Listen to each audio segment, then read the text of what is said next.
Former President Jimmy Carter has a complex legacy from his time in the White House, but what he did after he left Washington, D.C.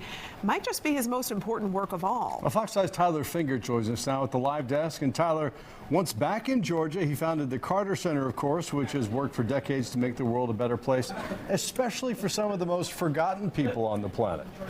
Yeah, Courtney Russ, good evening to you. Some consider Jimmy Carter to be the nation's greatest former president, and it has to do with his Carter Center work. And even after his passing, the center says his efforts to promote peace, expand human rights, and fight diseases around the world won't stop. More than 4 decades after opening its doors, the Carter Center continues to work to make the world a better place. We're not going to do anything that other people are doing well, because it's being done.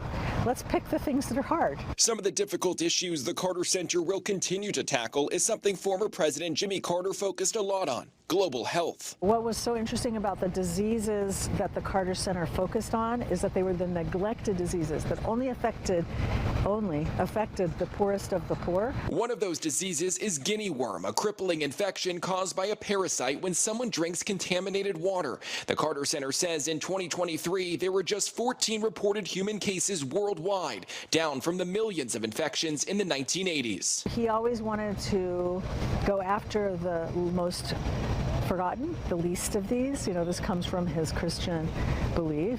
The man, known as a globe-trotting humanitarian, also cared deeply about peace and human rights. He received a Nobel Peace Prize for his work. He would always want to stand up for the hardest thing: Israel and Palestine. I mean, the hardest conflicts in the world, and he wanted to stand for peace and human rights for everyone. Former President Carter devoted much of his life during and after the White House to solving that conflict. Even in death, Mr. Carter's work isn't done, and the Carter Center says their job now is to carry on the legacy he leaves behind. I can hear him in my ear, is that he's going to expect from us is to elevate the work.